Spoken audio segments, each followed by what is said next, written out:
नमस्कार दोस्तों, मैं सौरभ नायक आप सभी का स्वागत करता हूं मेरे इस यूट्यूब चैनल पर। और आज के इस वीडियो में हम डिस्कस करेंगे एडिशन ऑफ वेक्टर्स के टाइप्स के बारे में। तो एडिशन ऑफ वेक्टर्स हमने देखा था। एडिशन ऑफ वेक्टर्स, जैसे कोई भी दो वेक्टर हैं, ये है ए वेक्टर और ये है बी वेक्टर। ये दोनों का रिजल्टेंट जो होगा सी वेक्टर होगा इस डायरेक्शन में। अगर इसको पॉइंट ए, पॉइंट पी पकड़ लेते हैं, इसको point Q and R, so P Q plus Q R equal to P R, that is a vector plus b vector equal to c vector. ये होता है रिजल्टेंट। ये हमने देखा था प्रीवियस क्लास में डिटेल्स में।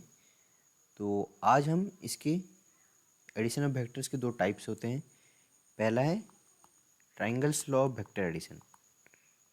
Triangles law of vector addition. तो पहले इसके स्टेटमेंट देखते हैं हम, क्या बोलता है इसका statement. If two vectors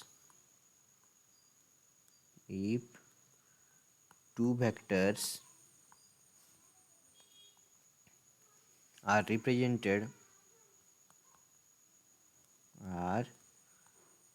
represented in magnitude and direction,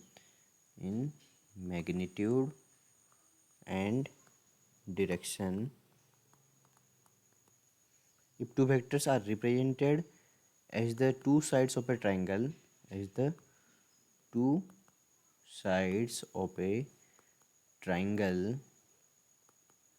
then of a triangle in the same order, then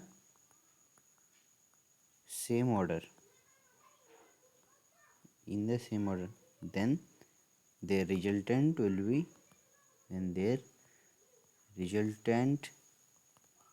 will be given by the third side of the triangle,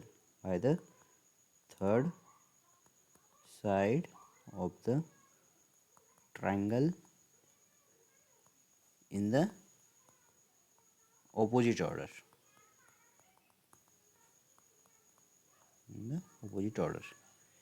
ये है ट्राइंगल्स लॉ का स्टेटमेंट। तो statement में क्या बोल रहा है, अगर दो साइड्स ऑफ ट्राइंगल हैं जो कि सेम ऑर्डर में हैं, left to right, okay, then ये मतलब इधर मूवमेंट कर रहा है और ये इस डायरेक्शन में मूवमेंट कर रहा है और ये इस डायरेक्शन में, मतलब ये दोनों सेम ऑर्डर में हैं। तो इनका रिजल्टेंट क्या होगा, एक ट्राइंगल का थर्ड साइड जो कि अपोजिट मिरर में होगा। ओके, अगर सेम ऑर्डर होता तो कैसा होता, ये ऐसा रहा और ये ऐसे आना चाहिए था, बट ऐसे सेम ऑर्डर में नहीं रहेंगे। थर्ड जो रिजल्टेंट होगा वो होगा अपोजिट ऑर्डर में। ये बोल रहा है हमें ट्राइंगल्स लॉ। तो जो एडिशन हो रहा है यहाँ पे, ये एडिशन जो हो रहा है ये अकॉर्डिंग टू ट्राइंगल्स लॉ हो रहा है। ओके, इसका और एक एनालिटिकल पॉइंट ऑफ व्यू अगर हम देखें, जैसे अगर ये ए बी को हमने यहाँ पे ऐसे रखा, अगर हम ऐसे रखते ए और बी यहाँ पे ऐसे, यही सेम ए को अगर यहाँ रखते हम ऐसे और बी को यहाँ पे रखते ऐसे, ओके, तो क्या इसका रिजल्टेंट भी वही सेम ही होता दोनों केस में। ये भी ए है, ये भी ए, ये भी बी और ये भी बी ही है। ऑर्डर ऐसे और इससे ऐसे भी हो सकता है और उसका रिजल्टेंट भी यही सेम होगा। नेक्स्ट और एक एनालिटिकल पॉइंट ऑफ व्यू देखते हैं हम। इसी ट्राइंगल को ड्रॉ करते हैं। ये हो गया जो ट्राइंगल, इसको अब एक्सटेंड करते हैं दिस एंड दिस। तो ये जो एंगल है ये है angle beta and this is angle theta. अगर इसको हम ए वेक्टर मानते हैं, इसको बी वेक्टर, इसको आर वेक्टर।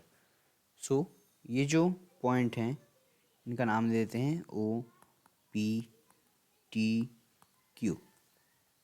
तो जो पी टी है, पी टी क्या होगा, ये जो है ये हो जाएगा कॉस थीटा, ओके, एंड ये बी के रेस्पेक्ट में है तो बी कॉस थीटा।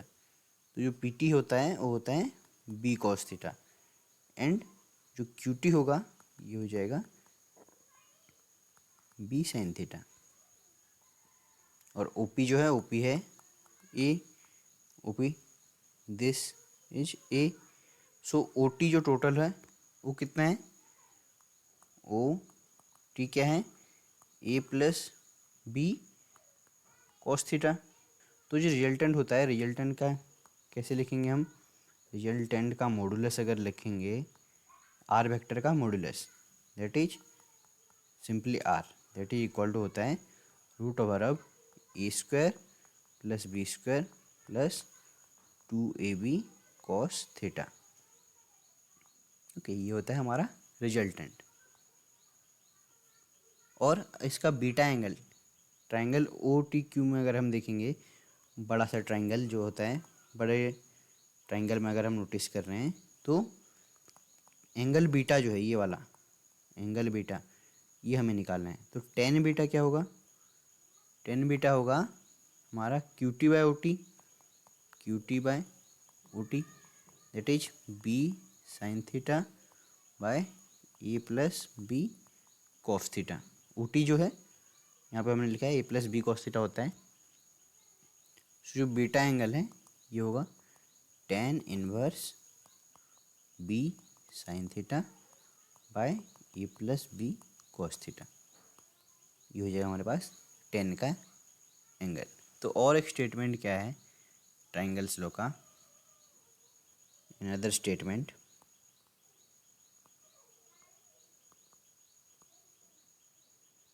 और एक स्टेटमेंट लिख लेते हैं ट्राइंगल्स लॉ का, जो कि है if three vectors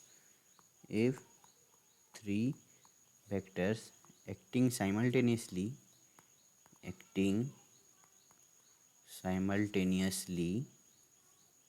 on a particle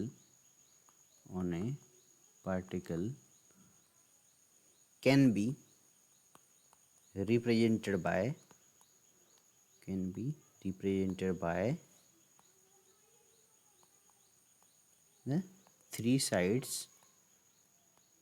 the three sides of a triangle taken in the same order, then the particle will remain in equilibrium. Then the particle will remain in equilibrium. Okay. इसका मतलब क्या, अगर ए vector यहाँ पे है, B vector ये है और सी वेक्टर अगर इसी के सेम ऑर्डर में है, तीनों वेक्टर अगर सेम ऑर्डर में रहेंगे तो एक क्या होगा, ए plus B plus C vector zero हो जाएगा। तो पार्टिकल इक्विलिब्रियम में ही रहेगा। ओके, नेक्स्ट हम देखते हैं parallelograms law of vector addition. Next, parallelogram law of vector addition. इसका स्टेटमेंट क्या है, पहले स्टेटमेंट देखते हैं। It states that if two vectors acting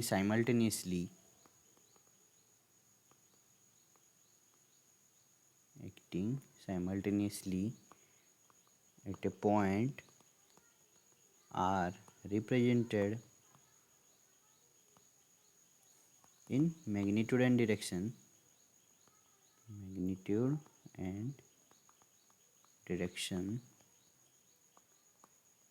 by the two sides of a parallelogram.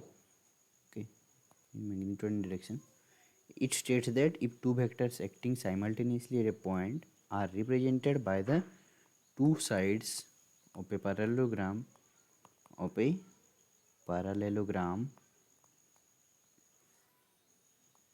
drawn from a point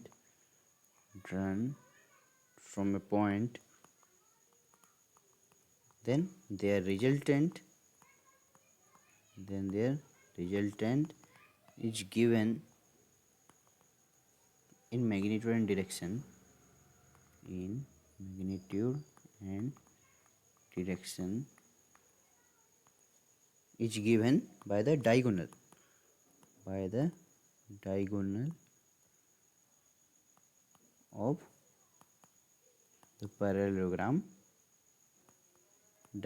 of the parallelogram, okay. ये जो statement है ये भी हमें वही सेम बता रहा है। ट्रायंगल्स लॉ के अकॉर्डिंग ही एक पैरेललोग्राम्स का भी सेम होता है। बस यहाँ पे जो दो वेक्टर हमने एक्स्ट्रा वहाँ पे बनाए थे डॉटेड में और रियल में रहेंगे, ओके। ये है एक पैरेललोग्राम, तो इसका जो रिजल्टेंट होगा ये होगा इसका बीच में, जो कि उसका डायगोनल, बीच में जो होता है उसको डायगोनल बोलते हैं। ट्रायंगल के केस में हम बोलते थे उसका हाइपोटेनियस, ट्रायंगल के केस में इसको बोलते थे हाइपोटेनियस, ओके। इस केस में इसको बोलते हैं डायगोनल। तो यहाँ पे भी वही सेम होगा, R vector equal to a vector plus b vector, वही सेम स्टेटमेंट आएगा। और इसका भी जो रिजल्टेंट आता है वो भी वही same, root over of a square plus b square plus 2ab cos theta, and जो बीटा एंगल होगा that is tan inverse b sine theta by a plus B cos theta, okay. और एक हम वेक्टर को represent कैसे करते हैं, कोई भी वेक्टर जैसे एक्स वेक्टर, ये क्या होता है, इसका मैग्नीट्यूड इनटू इसका डायरेक्शन। कोई वाई वेक्टर है तो वाई वेक्टर का मैग्नीट्यूड इनटू इसका डायरेक्शन। तो ऐसे भी लिख सकते हैं, एक्स कैप इक्वल टू लिख सकते हैं x vector by modulus of x vector, ये भी हम लिख सकते हैं। ये एस्पेक्ट भी बहुत जगह में यूज होगा आपका, okay. Y vector by Y का मॉड, वाई को मॉड को नॉर्मली हम ऐसे भी लिख सकते हैं एक्स खाली Y vector by normally Y, और एक्स और वाई ऐसे भी लिख सकते हैं, ओके। ये एस्पेक्ट एक आपको याद रखना है। नेक्स्ट कुछ प्रॉपर्टीज देखते हैं वेक्टर एडिशन की। Properties of vector addition, properties of vector addition. पहला है vector addition is commutative, vector addition is commutative. Commutative मतलब क्या, A plus B equal to B plus A, ये होता है कम्यूटेटिव। मतलब 2+3 इक्वल टू 3+2, बचपन में जो हमने पढ़ा था उसी प्रॉपर्टी को हम बोलते हैं कम्यूटेटिव प्रॉपर्टी, ओके। आगे से प्लस करो या पीछे से प्लस करो। Next vector addition is associative, vector addition is associative,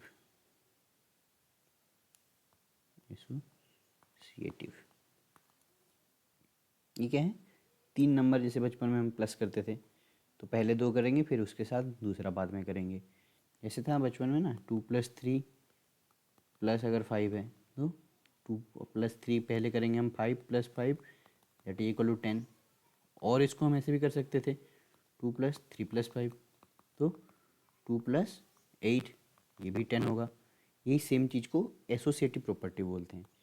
तो वेक्टर के फॉर्म में हम लिखेंगे ए प्लस बी इंटू नहीं प्लस सी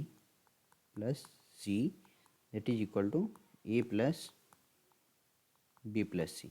कोई भी दो पहले प्लस कर सकते हैं हम और बाद में तीसरे के साथ प्लस करेंगे। इसी प्रॉपर्टी को हम एसोसिएटिव प्रॉपर्टी बोलते हैं।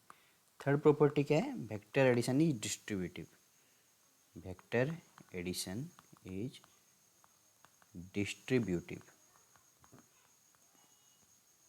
इसका मतलब क्या है, अगर m एक कांस्टेंट हुआ इंटू ए वेक्टर अगर लिख रहे हैं और m इंटू बी वेक्टर लिख रहे हैं तो हम इसको लिख सकते हैं m इंटू ए प्लस बी, ये होता है डिस्ट्रीब्यूटिव प्रॉपर्टी।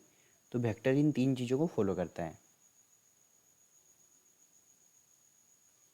नेक्स्ट हम देखेंगे वेक्टर सब्ट्रैक्शन, वेक्टर